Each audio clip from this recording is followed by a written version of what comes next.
자, 정관업의 탑스퀘어 9,903호. 자, 3억 8천짜리가 26% 떨어졌습니다. 9,900만 원. 자, 이런 물건 보실 때는 이게 분양가가 조금 높은 듯해요. 그래서 분양가를 반영해서 감정가가 나온 것 같아요. 예. 그래서 일단은 50% 밑으로 떨어지면 투자 검토는 해보시면 좋아요. 건물 면적은 21평. 자, 그런데 이 물건에서 공부할 것은, 자, 903호는 참고사항 중간에 보시면 901호, 902호, 904호, 903호 빠졌죠? 예, 903호와 같이 905, 906, 929, 930호와 함께 경계 구분 없이 동그라미 합니다. 경계 구분 없이. 게임장으로 이용적인 것으로 조사됐다. 자, 그럼 옆에 적으시면 경계 구분 없는 집합건물 상가 있죠? 굉장히 싸게 낙찰받을 수 있다고 적어 놓습니다. 경계 구분 없이 되어 있는 집합건물 상가 입찰은 매우 싸게, 매우 낮게 낙찰받을 수 있다. 근데 이게 20평 정도 되니까 경계 벽 치고 충분히 해서 자기 걸로 살릴 수 있잖아요. 그다음 이런 물건들 중에서 알박기 들어가는 경우도 있어요. 알박기. 예. 중간에 이거 없으면은 다른 거 못 쓰잖아요. 그렇죠? 예. 그래서 참고사항에 보시면 구청의 경우 상기 게임장 이외의 각 호수는 벽체로 경계 구분이 되어 있는 바, 벽체로 경계 구분 어떤 거예요? 이외의 각 호수는 요 호수 빼고 나머지는 벽체로 경계 구분이 되어 있다고 되어 있죠. 그래서 본건 903호의 경우 경계 복원이 가능한 것으로 조사되었음. 이 내용이 중요한 거죠. 근데 이런 물건 보실 때 조심하셔야 될 게 밑에 보시면 1,000만 원에 보증금 1,000만 원에 월세 330만 원 돼 있죠. 자, 이런 경우에 이 903호 호수 하나가 월세가 330만 원 엄청 많이 나오네. 야, 근데 입찰가는 9,900만 원 이래 생각하시면 안 돼요. 네, 조심하셔야 돼요. 그래서 이게 903호 하나가 아니고 다른 것까지 합친 호수의 월세일 수도 있다라고 생각하셔가지고 조사를 해보셔야 돼요. 조사를. 자, 그러면 이 물건에서 우리 공부하는 거는 경계 구분 없이 되어 있는 상가는 굉장히 싸게 낙찰받을 수 있고, 이게 경계 구분을 해서 벽체를 만들 수 있으면 이거를 싸게 낙찰받아서 월세 구조를 잘 만들 수도 있다. 이런 내용에 관해서 공부를 이제 하시는 겁니다. 그 다음에 그 기장군 정관업에 있는 걸린 상가들이 최근 1년 동안 낙찰이 보통은 51%에서 53%에 됐거든요. 51%에서 53% 낙찰 사례들이. 그래서 그런 것도 참고로 해서 입찰가에 참고를 하시면 좋겠습니다. 자, 그 다음 물건 봅니다. 자, 사직동에 삼정자이언츠파크 1층 117호 있는데 이게 117호, 118호, 119호가 나왔거든요. 1층에. 근데 여기 실제로 가보시면 스타벅스도 있고요. 스타벅스가 있으면 기본적인 상권이 있겠죠. 상권이 괜찮아요. 이 건물이. 그래서 2020 타기형 8622 옆에 가로에서 1이 있는데 가로에서 1 이거는 물건 번호라고 적어 놓습니다. 물건 번호. 입찰하실 때 맨 위에 왼쪽에, 맨 위에 상단의 왼쪽에, 예. 그러면 물건 번호 기재 안 하시면 낙찰 무효 처리돼요. 내가 아파트 101동이다. 101동, 101호를 입찰한다. 101동은 사건 번호 이렇게 생각하시면 되고요. 101호는 물건 번호라고 생각하시면 돼요. 그러면 내가 101호도 있고 101동에 102호도 있고 103호도 있고 104호도 있으면 내가 몇 호에 입찰하는지를 밝혀야지만 내가 뭘 사는 걸로 되겠죠. 그래서 물건 번호 안 적으면 낙찰 무효 처리됩니다. 그래서 이 건물 면적이 보니까 21.5평.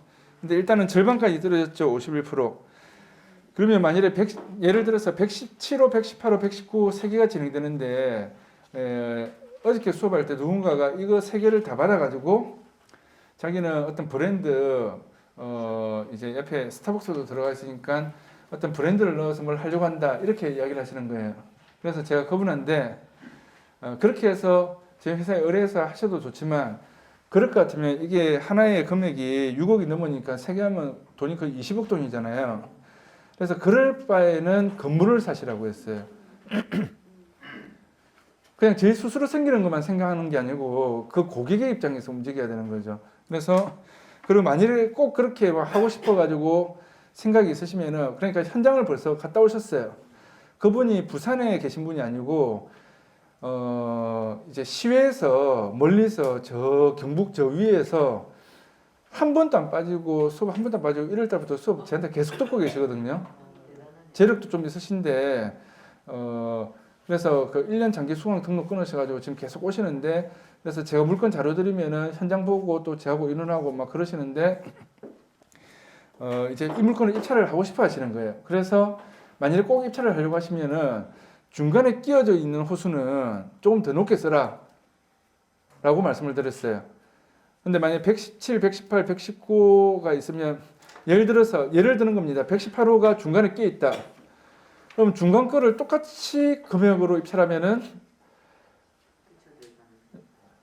117호, 119는 받았는데 저처럼 좀 이렇게 입찰의 경험이 많은 사람은 중간 호수는 입찰을 조금 더 높게 정한단 말이에요. 단돈 100만 원이든 얼마든. 그래서 저번 주에 우리가 본 것 중에서 유찰된 물건들 중에서 보면 1층에 상가들이 낙찰이 쭉 됐다가 재매각 나왔는데 호수 하나는 10만 원인가 더 쓴 거 있었죠. 호수 하나는. 그러면 나는 117, 118, 119호를 입찰해서 하려고 했는데 118호를 똑같은 비싼 금액으로 해가지고 적었어요. 낙찰을 못 받았어요. 그럼 118호가 내가 필요해요. 그럼 내가 그때 1,000만 원, 2,000만 원, 몇 천만 원을 더 주고 그걸 가져와야 될 수도 있어요. 그럼 최소한 등기비용 들어가겠죠. 경매는 전매가 안 되거든요. 근데 공매의 가장 큰 장점 중에 하나가 미등기 전매가 합법적으로 되는 물건들이 있어요. 특히 LH 물건 이런 거 있잖아요. 그래서 한동안 녹산 같은 경우에 있잖아요. 처음에 일반 상업지역에 입찰 분양할 때 평당이 300만 원이었거든요. 300만 원. 그 다음에 양산 신도시 넘어가고 그 다음 넘어가고 할 때 최저입찰가 평당 600이었어요. 그 다음에 김해 북부산 신도시나 또 이제 강서구 쪽에 상업지역에 바다 뷰 전망 나고 하는 이런 지역에 할 때 평당에 1200, 1500까지 올라갔거든요. 그러면 이런 것들이 공매는 5년 분납이에요. 5년 분납. 토지를 샀을 때. 그럼 내가 계약금 10% 들어갔죠. 평당에 만일에 300만 원에 받았어요. 100평을. 그러면 내가 3억 주고 샀죠. 그럼 계약금 얼마 들어갔죠? 10% 3천만 원. 그런데 이게 1년 만에 2년 만에 입찰가 자체가 제 입찰가 600만 원 올라갔어요. 상업지역에. 그러면 100평 3억짜리가 6억 되는 거죠. 그럼 5년 분납이니까 그럼 10번을 낸다고 하면 나는 3천만 원, 3천만 원, 6천만 원 냈잖아요. 근데 1년 뒤에 이 금액이 6억이 됐다. 그러면 나는 6천만 원 내가지고 3억 더 띄워서 파는 거잖아요. 이해가시나요? 그러니까 평당에 300만 원이면 3억이잖아요. 평당에 600만 원이면 얼마죠? 6억이죠. 근데 나는 3억이 받았잖아요. 근데 이게 2, 3년 지나니까 이게 또 평당에 1,500까지 올라갔어요. 그럼 내 이 100평이 15억이 되잖아요. 근데 나는 3억이 받았죠. 3억 잔금 안 쳤죠. 근데 미등기 전매가 된단 말이에요. 미등기 전매가. 합법적으로. 그러면은 한 번은 앞에 토지공사에서 낙찰을 300억에 받았는데 건설회사에서 500억에 판 적이 있어요. 그럼 자기는 300억에 관해서 30억 계약금 넣고 200억을 띄워서 팔은 거예요. 좋은 땅이라서. 그러면은 미등기 전매가 되는지 안 되는지를 알려고 하면은 자, 공매에 관해서 미등기 전매가 지금 가르쳐 드리는 겁니다. 그러면은 어떻게 돼 있는가 하면 그 입찰 조건에 명의 변경은 3개월이 지나야지만 가능하다 이런 말이 있어요. 명의 변경은 몇 개월? 3개월이 지나야지만 가능하다. 3개월 안에는 명의 변경 안 된다 그 말이거든요. 그럼 그 말은 무슨 말인가 하면 반대로 해서 하면 3개월이 지나면 미등기 전매로 명의를 변경해서 다른 매수자가 잔금을 치고 할 수 있다 그 말이에요. 그래서 어느 정도 기간 안에는 명의 변경 불가 이렇게 돼 있으면은 그런 명의 변경이 된다라고 하는 물건이에요. 그래서 특히 건설회사 계신 분들은 LH 이런 물건들 있잖아요. 이런 물건들 잘 보셔야 돼요.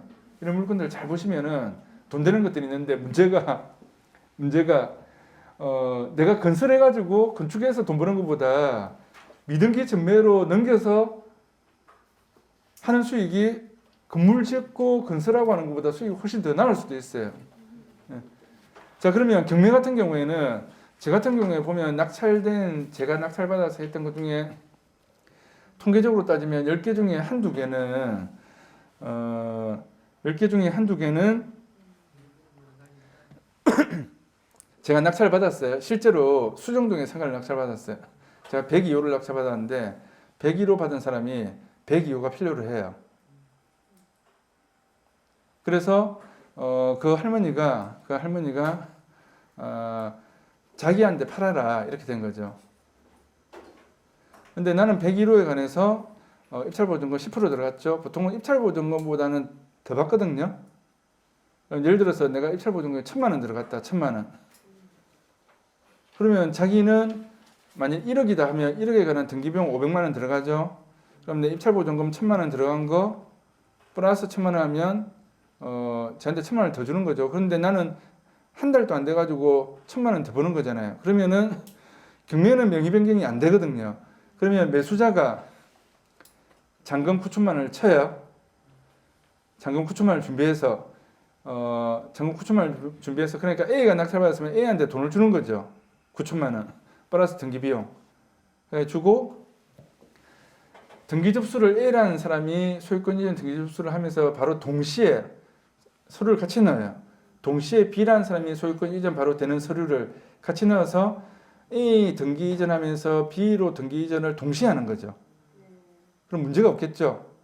그러면 나는 입찰보증금밖에 안 들어갔는데 이거를 사는 사람이 돈을 준비해서 잔금을 치고 등기 이전하면서 바로 자기 걸로 등기 이전 바로 넘기는 거죠. 그런 경우가 통계치로 따지면 10개 중에 한두 개 이상은 그렇게 했던 것 같아요. 그럼 그런 경우에는 내가 세금 낼 것 다 내고 하면은 어려울 수 있잖아요. 그럼 요즘 분양권도 어떻게 해요? 매수자인데 양도세를 받아서 치는 경우가 있죠. 근데 이게 법적으로 크게 들어갔을 때 약간 애매해요. 법적으로 야 이것도 다운계약 아니냐 그렇게 해석이 안 되는 해석이 지금 많아요.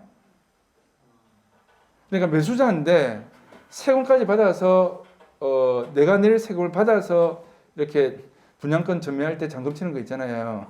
이게 합법적으로 문제가 안 되는 해석이 더 많다고요. 네. 그러면은 내 양도세 예를 들어서 1,000만 원 띄워서 하게 되면은 등기비용은 500만 원 들어가는데 1,000만 원 띄워서 넘기는 걸로 되게 되면 내가 양도세가 단기 매도 차익 50% 들어가잖아요. 그럼 그 돈만큼 그 돈 더 얹어서 나는 최소한 1,000만 원 더 이익 봐야 돼라고 하면은 세금까지 더 얹어서 돈을 받으면 되겠죠. 그럼 만일에 나는 입찰보증금 1,000만 원 들어가는데 1,000만 원은 더 벌어야지. 그러면 그 사람은 2,000만 원 주는 걸로 되겠죠. 그렇죠? 2,000만 원을 더 얹어서. 그런데 아유 좋은 게 좋다고 그냥 우리끼리 그냥 해가지고 이거는 뭐 금액 뭐 등기비용 정도에서 조금 뭐 세금 더 내는 정도 250만 원 또 공제받으니까 대충 해가지고 얼마만 더 해서 실제로 내가 사는 금액보다도 조금 더 낮게 신고합시다. 매수자가 이렇게 제안을 하는 경우가 있어요. 자기가 돈 적게 주기 위해서. 그러면 그건 당사자끼리 알아서 하면 되는 거죠. 당사자끼리. 그런데 일단은 불법이다. 일단 불법인데 서로 당사자끼리 알아서 잘 넘어간다. 그래서 중간에 끼어져 있는 호수 이런 것들은 금액을 조금 더 적어 넣으셔야 돼요. 입찰하는 요령입니다. 그럼 여기서 실무적인 거를 또 공부를 한 거예요. 그리고 집합건물 상가는 1층 상가들을 잘 보세요. 상권이 좋은 그런 것들이 한 50%까지 떨어지면 그때는 입찰 포인트로 생각하셔야 돼요. 이게 만일에 한 번 더 떨어지잖아요. 그러면 50% 넘기는 경우가 있어요. 그럴 바에는 50% 최저가에서 들어가시는 게 낫습니다. 자, 그러면 여기는 지금 117호는 공실 되어 있어요. 공실. 그 다음 페이지 넘기시면 118호 공실 되어 있고 그 다음에 119호도 공실 되어 있죠. 예. 공실이면 명도할 게 없잖아요. 그렇죠. 낙찰받으면 끝이죠. 그 다음 거는 지하층 108호가 있거든요. 물건번호 4번은 지하층으로 되어 있어요. 지하층.